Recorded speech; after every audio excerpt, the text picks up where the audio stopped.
그들은 나름대로 국가의 부름을 받고 이 나라 지키러 온 거예요. 또 특히나 해군에 가신 분들은 나름대로 뜻이 있는 거예요. 그런데 이런 사람들한테 나라 지키는 사람들한테 나라 지킬 시간에 나라 지키는 장비를 가지고 자기들 다금바리 회 배달이나 시키고 그러면 또 특히나 경호처 같은 경우는 이 일반 장병들과 비교했을 때 나이대가 좀 있을 거라고요. 그러면 처자식도 다 있고 생각도 다 있는 사람들이에요. 근데 내가 지금 이 사람들 술 먹는데 내가 안주 배달하려고 내가 이 경호처에 무술 배우고 경호학 배워가지고 내가 왔나? 그 치열한 경쟁을 듣고 얼마나 자괴감이 느꼈겠습니까? 근데 더 중요한 건 뭐냐면 이게 끝이 아니라는 거예요. 제가 과거에도 어떤 말씀을 드렸냐면 이 정권이 무너지기 강건할 때는 이런 것들이 통제가 됩니다. 네. 그런데 이 정권이 무너지려고 하면 그때부터 내부 고발이 쏟아지잖아요. 제가 오기 전에도 우리 최진봉 교수님은 저보고 넌 쓸데없는 전화 누구랑 하냐 그랬지만 제가 나름대로 취재를 하고 있었는데 그랬습니까? 어떤 김건희 내용입니까? 취재팀도 지금 네. 이 다금바리 외에도 쏟아지게 많다는 거예요. 그래서 실제로 완전히 다시 시작하는 것도 있다는 겁니다. 그러니까 아니 얘네들이 한 번만 이런 짓을 했겠습니까? 습관일 거 아니에요. 그렇지. 그래서 맞아요. 저는 정말 이런 자를 선택했던 이 사람들은 정말 반성해야 된다. 그리고 국민의힘에 저는 물어보고 싶어요. 이런 다금바리 사건에 대해서 당신들 논평이라도 하나 한 글자 내는지. 저는 이걸로 끝나지 않을 거라고 봅니다. 그 책임은 또 하나 언론에도 있다고 생각합니다. 네네. 냉부회로 100건 가까이 기사를 쓸 때 네. 과연 이 해군 술 파티에 대해서 몇 건을 썼느냐. 사실 더 중요했던 거는 이 문제에 대해서 국민적 관심을 갖게 하는 게 더 중요하지 않았을까라는 생각을 합니다. 근데 그렇게 또 그리고 그런 윤석열을 대통령으로 만들 때 그렇게 포장했던 사람들이 지금 어떠한 논조를 가지고 언론 활동을 하고 있는지도 지켜봐야 된다고 생각합니다. 최근에도 이런 비슷한 사례가 뭐가 있냐면 네. 이거는 그 특검에서도 확인을 해야 될 문제인데 지금 이제 그 이원모 윤석열 검찰 네. 사단의 막내 이원모의 배우자 신씨. 근데 신씨의 아버지가 유명한 한방병원 그 의사장이잖아요. 근데 이 사람이 그림을 샀다는 거 아니에요 해외에서. 근데 해외에서 그 그림을 산 이 지불한 이 흔적은 있는데 이게 들어온 흔적이 없다는 거 아니에요. 그래서 과거에 신씨가 해외 순방에 따라갔잖아요. 네. 그때 그 비행기로 해서 가지고 오지 않았을까? 그때도 그런 의심이 있었는데 네. 설마 했는데 이런 다금바리 이런 거 하면은 이제 너무나도 자연스럽고 상식적으로 이해가 가고 퍼즐이 맞춰지는 거예요. 자, 그 윤 PD님 제가 사진 한 장 보냈는데 카톡 확인해 주시고요. 자, 그리고 나면 이제 네. 박성재 얘기를 좀 해봐요. 구속영장이 청구가 됐습니다. 네. 일단 변호사 두 분께 여쭤봐야 되겠는데 홍준민 전 의원은 구속 가능성 어떻게 보세요? 높게 보죠. 일단은 아마 기억하시겠지만 지난달에 박성재 그 전 장관이 이 피의자 신문 조사를 했는데 그때 좀 웃긴 에피소드가 있었죠. 본인은 몰래 주차장으로 빠져나오려고 했는데 차를 어디 둔지 몰라서 한참을 헤매느라고 기자들한테 둘러싸여서 뭐 계속 이렇게 갑자기 막 너무 당황했는지 막 사투리가 막 나오더라고. 내 차 어딨노 이러면서. 네. 나나. 네, 그런데 그만큼 경황이 없을 정도로 13시간 강력한 신문을 했었던 것 같고 네. 당시 기사에 보면은 끝까지 그 조서에 그 서명을 거부했거든요. 네. 그 정도로 조서를 읽고 보니까 자기 죄가 좀 엄청난 것 같고 예, CCTV도 이제 뭐 찍힌 것 같고 그래서 사실은 저는 이 박성재 그 법무장관 사건을 보면서 좀 섬뜩했어요. 왜냐하면 저희 그 내란이 일어났을 때 그 국민의힘에서는 뭐 사람이 죽었냐, 뭐 무슨 전쟁이 일어났냐 이렇게 얘기했는데 이 군통수권자로서 국군이나 뭐 국정원만 움직인 게 아니라 이렇게 법무부 장관 그리고 심우정 검찰총장하고도 박성재가 통화를 했다는 거 아니에요. 그래서 정치인을 수용하기 위해서 수용 시설도 뭐 확보하고 뭐 출국 금지도 하고 막 이런 부분이 야 이렇게 그 이미 권력을 잡은 자가 친위 쿠데타를 일으켰을 때 얼마나 소리 없이 이렇게 갑자기 쿠데타가 성공할 수 있었는지 그걸 막 깨닫게 해주는 뭐 그렇기 때문에 특검에서도 이 부분은 이런 증거나 그 위법성의 인식 윤석열이 제일 먼저 직접 전화해서 부른 그 국무위원이거든요. 네. 그래서 이 부분에 대해서 강력하게 어필을 해서 아마도 뭐 구속이 되지 않을까, 발부가 되지 않을까 싶습니다. 정구승 변호사 이게 가면서 회의를 소집하고 전화를 여러 군데 했잖아요. 이게 사실은 이제 스모킹 건인 것 같은데 그러면 이런 여러 전화를 했던 상황들 예를 들면 뭐 그 출국 금지하는 문제, 그다음에 구치소나 교도소 정비하는 문제 이런 문제를 했다고 하는 건 내란을 돕기 위한 행동이 아닌가 이런 비판을 받기 뭐 명확한 거 아닙니까? 돕는 정도가 아니라 주요 임무 종사로 임무 봐야 종사다. 될 것 같고 네. 이게 참 법적으로만 그냥 판단을 한다면 당연히 지금 수사에 비협조적인 태도를 보이고 있고 본인의 혐의를 인정하지 않고 있으며 그 본인의 지위가 있기 때문에 증거 인멸 우려, 특히 진술 오염의 우려가 있기 때문에 구속영장의 발부 가능성이 매우 높다라고 매우 높다. 말씀을 드려야 되는데 네. 이게 지금 그 특검 관련해서 재판부가 가끔 상식에 일반적인 법적 상식에 벗어나는 판단을 여러 번 했기 때문에 제 방송에 나와서 이건 당연히 법적으로 나와야 된다라고 해놓고 틀려갖고 너무 많이 틀려갖고 얘 교수 맞냐 이런 얘기 너무 많이 들어서 제가 확답을 못해요. 믿을 높다. 수가 없다. 예전에는 나옵니다라고 했는데 네. 이제 높다라고 말씀드리겠습니다. 그리고 참 저는 그때 그 개업날 그 국회 본관을 입구를 지키고 있었던 입장에서 제가 유언을 남겼던 이유가 딱 박성재 같은 사람들 때문이었습니다. 어디로 끌려갈지 몰라서 혹시 내가 여기서 실패해서 내가 잡혀가게 된다면 난 본관에서 잡혀갔다라는 걸 가족한테 알려놔야 좀 찾을 수라도 있지 않을까 해서 그때 막 전화를 했던 게 기억나는데 그런 걸 생각하면 더욱더 박성재 전 법무부 장관에 대해서는 진짜 용서할 수가 없는 사람이고 네. 이 사람이 자기는 뭐 방조거나 몰랐다라고 빠져나가려고 하는데 네. 과연 그게 가능할까? 말씀하신 것처럼 전화 통화가 있을 것이고 법무부 직원들의 진술이 이미 확보가 되어 있을 겁니다. 네. 그런 걸 고려를 하면 이거는 지금 박성재 전 법무부 장관의 항변은 사실상 정치행위에 불과하다. 법적으로는 아마 인정되기는 많이 어려울 것으로 보입니다. 이태우님이 강성필 변호사 부대변인이 이렇게 듣기 전에 재미있는 최진봉 교수의 보이는 라디오 2시간으로 연장했으면 합니다. 출연진 모두가 가장 재미있는 정치 이야기를 하시네요라고 네. 강성필도 응원해 주셨습니다. 힘이 됩니다. 네. 이메일 주소 남겨주세요. 연락 드리겠습니다. 근데 저는 네네. 그러니까 앞서서 이제 이 박성재의 만행에 대해서 말씀을 해주셨으니까 저는 네. 다른 얘기 좀 해보면 그러니까 이놈의 이 정부의 고위직들은 입만 벌리면 거짓말이에요. 그리고 그 거짓말이 진짜 다 드러났음에도 불구하고 빼지도 박지도 못한 딱 증거, 예를 들어서 CCTV 영상 같은 걸 들이대지 않으면 이 자들은 끝까지 거짓말이에요. 그러니까 그 일선에 있는 사람이 한덕수잖아요. 아니 뭐 무슨 그 해리포터 마법학교 뭐 한 3학년 수준의 마법. 그러니까 뭐 양복 주머니에 갑자기 뒤에 뒷주머니에 계엄 선포문이 있는데 자기는 몰랐다. 근데 나중에 걸리니까 인정하는 거 아니에요. 마찬가지로 박성재 같은 자도 자기 정장 주머니에 문건을 뺐다는 거 아니에요. 그걸 CCTV에 찍힌 거예요. 네. 그리고 뭔가를 받아 적는 듯한 그런 것들. 이게 계엄을 사전에 인지했다는 얘기잖아요. 근데 지금 이자 뭐라고 하고 다 그 부인하고 있잖아요. 그러니까 이자들은 사실 그 옛날 우리 과거 막 고대 같은 태형 같은 거 있잖아요. 태형 뭐 볼짝을 때린다든지 뭐 볼기를 때린다고 하나 그런 식으로 좀 나는 좀 그랬으면 좋겠어. 정말 이럴 때는 원시 시대로 좀 돌아가고 싶어요. 말이 원시 시대를 물짝이라고.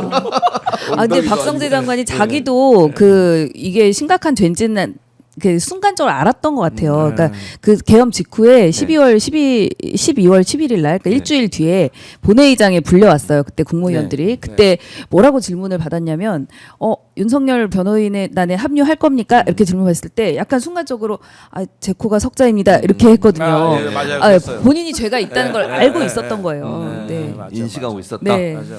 사진 PD님 사진 있어요? 아니 보여달라니까 왜 웃지? 예. 제가 해군 근무하면서 네. 찍은 사진이에요. 옛날 사진인데 사진이 클리어하지 않는 건 지금이 낫네요. 그러니까 사진으로 멋있는데? 인쇄된 거를 제가 다시 사진을 찍어서 네. 그 옛날 사진이라 제가 젊었을 때 굳이 수고스럽게 이걸 보여주시고. 왜냐면 이제 해군을 근무했던 증거를 보여드리려고 제가 해군 안 믿을까봐. 해군 정복이에요 저게 해군 정복. 멋있어요. 정보. 멋있어요. 네, 여름에는 하얀색, 겨울에는 검정색. 아, 이렇게 돼 있죠. 그랬군요. 하얀색만 알고 있었는데. 다른 얘기 하시죠 이제. 예. 하얀색 예전에 사귀던 분이 뭐라고요? 아니시죠? 아니 아니. 백구두입니다. 구두도 백구두예요. 아 그래요? 그러니까 머리부터 발끝까지 해군은 네. 하복은 전부 다 하얀색, 벨트도 하얀색, 모든 색이 하얀색. 그러니까 해군 장교 사진 보여주시지. 그래도 멋있잖아요. 그건 내 사진이 장교 사진이라고. 해군 장교도 해병 장교 해병 장교 때 찍은 네, 사진. 네. 그거 찾아보고. 나 해병대 많이 하잖아. 그래요? 2번 떨어졌다. 제가 해병 1사단 포항에서 근무했거든요. 가고 싶었어요. 그랬어요? 네. 아니 왜냐면 근데 저희 아버지가 그때 모 그룹의 총수가 아들을 해병대를 보냈어요. 언론에 났는데 아버지가 너 같은 녀석은 갈 거면 좀 힘든데 가야 된다. 근데 또 화가 나더라고 막상 왜? 또 그냥 그렇게 얘기하니까 그리고 또 20살 어린 나이에는 뭔가 좀 그런 멋있는 거 하고 싶잖아요. 해병. 그렇죠. 또 해병대는 또 뭐 휴가 나오면 다른 선배 해병 만나면 또 술값도 그렇지, 뭐. 다 예, 계산해 예. 준다고. 몇 끼야 하고 네, 몇 끼야 해가지고 데리고 가서 술 먹었죠. 예, 예. 예전에 무슨 일이 있었냐면 예. 제가 이제 그 1사단 정훈 보좌관 할 때 그 해병대 사령부에서 각 밑에 있는 부대 그 대표들을 모아놓고 ung변대를 했어요. 웅변. 네, 옛날에 많이 했잖아요 군대에서. 요즘은 스피치 방공 컨테스트라고 ung변대 이런 하죠. 거 예. 하는데 누구 앞에 지금 예. 영어를 쓰는 아, 거야? 그래요. 어쨌든 그랬는데 이제 그 수원에 해병 사령부가 있어요. 지금도 바란이라는 곳에 있는데 네. 포항에서 이제 올라왔어 데리고 애를. 그 이제 그 대표 선수 병이죠. 데리고 네. 올라와서 네. 그 전날 올라왔는데 너 집이 서울이니까 집에서 자고 내일 아침에 어디서 만나자 그랬거든요. 네, 네. 아침에 만났는데 애가 네. 정신이 없는 거예요. 네, 술 취해서 집에 가다가 네. 저랑 헤어지고 집에 가다가 자기 집에 가다가 또 그 만난 거야 해병. 너 몇 끼야 해가지고 술을 그냥 밤새 먹인 거예요. 그 애가 하룡해령에서 나타났어요. 근데 지금 궁금한 게 있습니다. 네. 그러니까 요즘도 그런 문화가 남아 있을까요? 남아 있어요. 요즘도? 제가 2013년에 미국에서 그 네. 유펜에서 학점 교류를 했었는데 유나이티드 스테이트 오브 아메리카에서 아니요 유펜이면 유니버설 펜실베니아. 펜실베니아 그러니까 펜실베니아도 미국에 있는 거 아니에요. 스윙 스테이트 필라델피아 치즈 맛있고 나 알아. 유펜이라고 그랬잖아요. 네. 미안해요. 거기서도 몇 기하가 나오더라고요. 그러니까. 저랑 이제 같이 인터내셔널. 해병대였어요? 저는 그때는 미필이었고 거기에 있던 사람들 중에서 미필이었어. 미필. 그때는 미필이고 지금 여기 필. 저 면제. 면제. 아 면제 아니고 미필이네요. 아 어디가 네. 어떤 하자가 있길래 면제 미국? 아 저는 부동시에요? 때문에. 부동시? 네. 눈이 안 보여? 아 근데 아까 해병 얘기하셔서 네. 그 아까 포스타인데 네. 해병은 3스타라고 네, 하셨잖아요. 3스타예요, 지금. 그거를 제 기억에 한 2년 전인가 네. 이재명 대통령님, 아니 네. 그때 당 맞아요. 대표님이 네. 바꾸자고 그랬죠. 해병 네, 네. 부대에 가서 네. 직접 맞아요. 아 해병도 이렇게 맞아요. 네 개로 네. 이렇게 독립을 독립을 시키자. 시켜주자라고 네, 맞아요. 공약을 했었던 기억이 납니다. 그러니까 지금도 해군에서 인사권과 예산권을 갖고 있어요. 아, 해병대. 독립적으로? 그러니까 해군이 해병대 인사권. 그러니까 그다음에 예산권까지 있구나. 다 갖고 있어요. 그러니까 해병대가 독립적으로 운영을 못 하는 거고 네. 물론 해병대에 있는 분들 다 해군 상하력 출신들이에요. 장교들이. 근데 이제 졸업하면서 해군 해병으로 나눠지는 거거든요. 네. 저희도 훈련 받을 때 그랬고 해군 해병이 같이 훈련 받고 갈 때 해병은 해병으로 해군을 이렇게 가요. 그럼 뭐 훈련 받을 때만 2주씩 굶고 그런다면서요? 그런 적 없는데 굶지는 그렇군요. 않았고 네, 알았어요. 네. 굶기는 방법이 있어요. 내가 너무 그러니까 그건 짧게 할게요. 네. 그 군대 숟가락은 이게 깊게 파였잖아요. 네. 밑에 네. 포크처럼 돼 있고 네, 네, 맞아요. 기억나시죠? 삼지창. 그렇지. 네. 그걸로 밥을 먹는데 네. 저희가 훈련 받을 때 장교로 직각 식사를 하라는 거예요. 네. 이렇게 퍼가지고 눈을 내리면 안 돼. 요렇게 해서 요렇게 먹어야 돼. 네. 진짜로. 어. 근데 이렇게 먹는 것도 힘든데 네. 요걸 뒤집으라는 거야. 그래서 뭐 그래? 숟가락을요? 가혹행위 아니에요? 가혹행위예요. 가혹행위? 그땐 그랬어요. 그냥 네. 먹겠어요. 몸 안 돼요. 이게 떠지질 않아. 이게 뒤로 해서 먹으라는 거야. 네. 그래서 하나도 못 먹었어요. 아무도. 그래서 그리고 이제 흘리잖아요 몸에. 네. 그럼 이제 흘렸다고 얼차리를 시켜요. 장교가 어디다 대고 밥 먹는데 흘리냐고. 그래서 막 굴리고 밥도 못 먹고 굴리고 이런 적이 있었죠. 저희가 최근 많이 하고 있는 가혹행위 사건이 옛날엔 다 그렇게 했어요. 요즘도 그런 게 있나요? 요즘에도 많죠. 아, 근데 그래요? 요즘에는 심지어 이제 핸드폰을 갖고 있다 보니까 그게 네. 좀 더 잘 진짜? 드러나서 더 사건화가 많이 옛날에 됐습니다. 핸드폰이 예, 옛날에 스마트폰이 없었어요. 저희 아들도 지금 군대에 있어가지고 와, 관심이 진짜요? 예 많아요. 아들이 지오- 군대에 있어요? 예 육군 GOP에 있습니다. 아 GOP에 예. 아이고 아이고. 그래서 걱정하지 마. 요즘 네. 괜찮아요. 요즘 옛날에 바로 핸드폰으로 하다 어. 보니까 증거를 채집하라고. 오히려 문제는 그 핸드폰으로 사고를 쳐서 문제인 거지 이제 아. 가혹행위가 있기는 쉽지 않은 구조죠. 핸드폰 있으면 여자친구하고도 헤어질 가능성이 매우 낮아졌겠네요. 요즘에 하도 도박을 많이 합니다. 자 아니, 근데 엄마한테- 처음으로 슈퍼챗을 왔는데 아. 석창호님 아 감사합니다. 이제 토요일마다 종편 수계 같이 방송하시더라고. 종편 수계. 저는 종편숙의 유망주로 불러주십시오. 이번에 이제 종편에 나갔기 때문에 예. 아 그래요? 어디로 나가십니까? MBN 뉴스파이터에 나가서 아. 대참사를 일으키고 왔습니다. 갔다 왔어요? 예, 갔다 왔습니다. 어제? 오. 아니요, 지난주에 지난주에? 그러니까 추석 아. 연휴 전에 한번 갔다 왔습니다. 그러시구나. 예. 제가 이제 뉴스파이 출연하잖아요. 내가 출연한 날 출연 안 했네. 예. 따로. 아니 거기 또. 진정한 종편 수게 되려면 이 방송국에 그 자기 전용 옷걸이가 있어야 됩니다. 네, 우리 최중봉 교수님은 탁 분장실에 가면 최중봉 교수님용이라고 탁 자기 전용 옷걸이가 있어요. 이 정도는 돼야 종편 수계지. 근데 어디다 대고 대들고 그래. 그렇습니다. 방송의 민주화. 오래 하면 그렇게 돼요. 좀 기다리세요. 제가 오래 했잖아요. 근데 필요 이상으로 오래 하면 안 돼요. 물갈이로. 이런. 진행하세요, 빨리. 알겠습니다. 자, 이제 박성재 다음은 심우정이 아니겠나 이런 얘기가 나오던데 우정이. 어떻게 보세요, 강성필 부대변인? 근데 심우정은 정말 제가 봤을 때 좀 심약해 보여요, 애가. 아, 그래요? 예, 그래서 정말 시키는 대로 다 했을 것 같은데, 근데 일단 저는 이제 심우정도 심우정이지만 네. 이 내란과 관련해 가지고는 이제 특검이 있기 때문에 저는 술술술 풀릴 거라고 생각하는데, 우리가 이 시점에서 잊어서는 안 되는 것이 심우정의 딸 외교부 그 특혜 채용에 대해서도 우리가 잊어서는 안 된다. 그래서 이 모든 것에, 왜냐하면 이 특혜 채용을 했다면 누군가는 또 피해를 봤을 거 아니겠습니까? 이제 그런 것들이 이제 저는 좀 제대로 처벌이 돼야 한다고 생각하고, 제가 좀 걱정되는 건 뭐냐면 이 박성재 그러니까 내란 특검은 좀 그래도 좀 잘 되어가는 것 같아요. 근데 김건희 특검이 저는 정말 우려스러워요.